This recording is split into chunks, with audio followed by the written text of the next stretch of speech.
Pues ya estamos aquí en nuestra sección Desde el Aula, el día de hoy con Nabila Delgado para platicar de esto, de las elecciones en el Distrito Federal.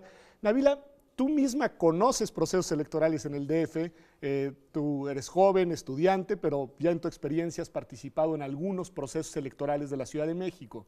Entonces, el dato es un dato pues muy claro, no son las primeras elecciones en la ciudad y sin embargo, al parecer, tienen particularidades que las hacen especiales. ¿Cuáles serían desde tu punto de vista estas, digamos, características peculiares de esta elección en concreto?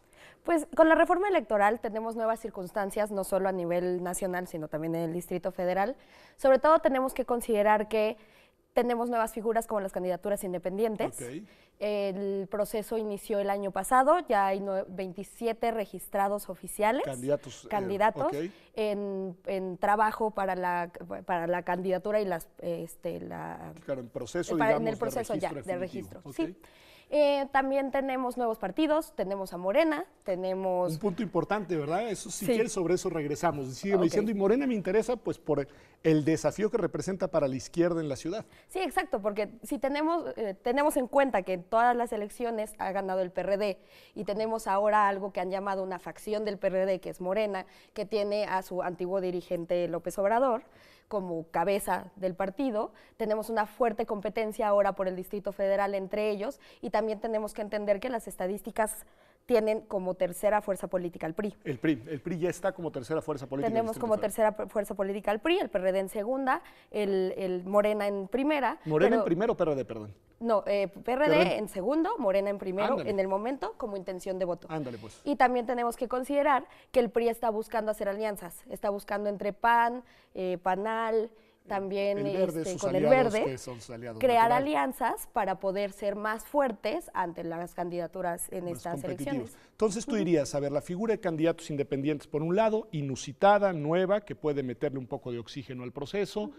Morena, que quizá es en este terreno en el que tiene mayores posibilidades de un posicionamiento electoral en su primera elección, dato interesante, sí. López Obrador como líder, una cosa también me imagino el desafío que supone para el PRD en la Ciudad de México. Una pregunta, así que no está, el gobierno de la ciudad, Mancera, que formal, bueno, es PRD, ¿cómo ves a Mancera en esta elección? Se juega mucho. Se enfrenta a que él sigue siendo gobernante, con una renovación de la Asamblea Legislativa. Y eso siempre es un reto, porque finalmente la Asamblea Legislativa funciona tanto como contrapeso, como con apoyo, hasta ahora con una mayoría perredista. Entonces, ante las nuevas elecciones, una renovación de la Asamblea y también teniendo en cuenta que hay un empuje reciente a una reforma política en el Distrito Federal. Ese punto interesante, me gusta eso, porque tiene razón, Mancera se está jugando las condiciones, algunos dirían de gobernabilidad, de viabilidad, en fin, de gobierno dividido o no, de sus últimos, o bueno, de su segunda mitad del gobierno, de los 3 años que le siguen. Sí, de hecho algunos podrían decir que en el momento en que una asamblea legislativa pudiera tener mayoría no perredista, podríamos estarnos jugando la gobernabilidad del Distrito Federal. O cuando menos el gobierno dividido, digamos. Sí, exacto, pero en realidad eso enriquece, porque ahora justo lo que falta en la asamblea legislativa es una mayor pluralidad. Tenemos una mayoría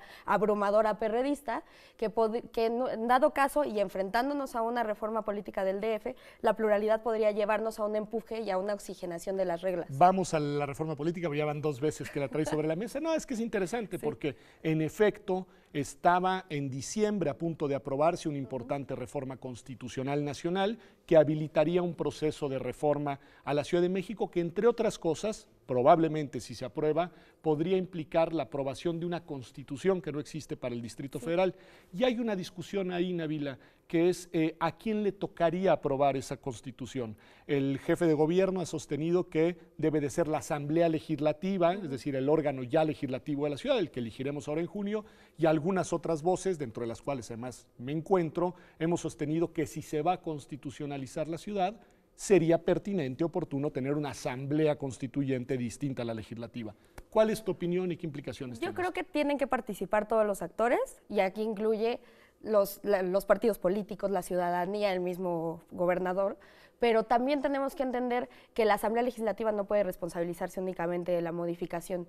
No puede ser, sí puede ser la que empuje, pero no puede ser la única que intervenga. Se tiene que llamar a la academia, se tiene que llamar también a la ciudadanía, a grandes asociaciones políticas. Que sí juegue un papel importante, pero que no sea la Asamblea Constituyente propiamente hablando. No podría ser la Asamblea Constituyente si tenemos en cuenta que hay muchísimos factores en juego y hay muchísimos actores también. La ciudadanía organizada tiene que intervenir muchísimo y de ser únicamente la Asamblea, no habría cabida para nuevos actores. Una pregunta importante, Nabila. Se dice que en las elecciones intermedias, por muchas razones, además en el contexto que hemos vivido en el país, suele bajar la participación ciudadana y el interés en las elecciones. Sobre todo podemos pensar en la renovación de la Cámara de Diputados a nivel nacional, pero a veces ayudan las elecciones locales, las elecciones en las entidades federativas, sobre todo aquellas en las que hay gobernador, para dinamizar los procesos electorales. ¿Qué tanto, desde tu punto de vista, el hecho de que haya elecciones locales, aunque no sea para jefe de gobierno, en la Ciudad de México, va a contribuir a que haya una mayor participación, al menos en esta entidad, en las elecciones de los próximos meses? Yo creo que por la dinámica del DF, que es muy peculiar al respecto de otros estados de la República, sí va a llamar mucho más a voto porque el involucramiento es muchísimo mayor que en otros estados. El que haya un nuevo partido que abandere aquel que mucha gente identifica como el generador de cambios en el Distrito Federal, que no necesariamente todo es cierto, pero que lo identifica así, podría llamar a la gente a querer votar por ese partido o poder querer votar por otro, dependiendo de las circunstancias, sobre todo de su demarcación. Porque tenemos que entender que también la dinámica del DF cambia mucho de una delegación a otra, y eso llama también a la ciudadanía a participar, aunque no necesariamente está escogiendo al gobernante tanto local como al federal. Me parece muy bien. Una pregunta casi personal, más bien personal. Tú has estado, porque te ha interesado y me parece muy importante que los estudiantes de la universidad, vinculados directamente en algunos momentos en campañas políticas del DF, después has tenido una participación activa en movimientos sociales, sobre todo en reivindicaciones de derechos, y ahora estás, además de en esas cosas, pues en la universidad haciendo trabajo desde la joven academia, digamos. ¿Cómo vives esta elección? ¿Dónde te gustaría estar, Nabila? ¿En dónde estás mirándola desde acá o te volvería a gustar estar ahí activamente en la trinchera de las campañas? Me gusta desde donde estoy. ¿Sí? Creo que haber participado directamente desde voluntariado hasta situaciones más organizacionales en campañas me dejó un aprendizaje muy bueno que ahora siento que puedo aplicar de lejos. Al ver la imagen y empezar a analizarla desde la academia y también pues, desde el trabajo analítico de la sociedad civil organizada. Me parece estupendo, Nabila, pues muchas gracias y qué bueno que estás de este lado en la academia, mirando, pero pues también participando, discutiendo sobre el proceso electoral. Bueno, pues esto es no solo una forma de participar, es una forma importante de involucrarse, enterándonos de cómo van a ser las campañas, enterándonos de qué es lo que se va a renovar y de la importancia que tienen los cargos que están en juegos en junio próximo. Por lo mismo, el día de hoy aquí en Observatorio estamos hablando de eso, de la elección en la Ciudad de México, que está aquí, a la vuelta de la esquina. Vamos a un corte y ya volvemos a nuestro análisis en perspectiva.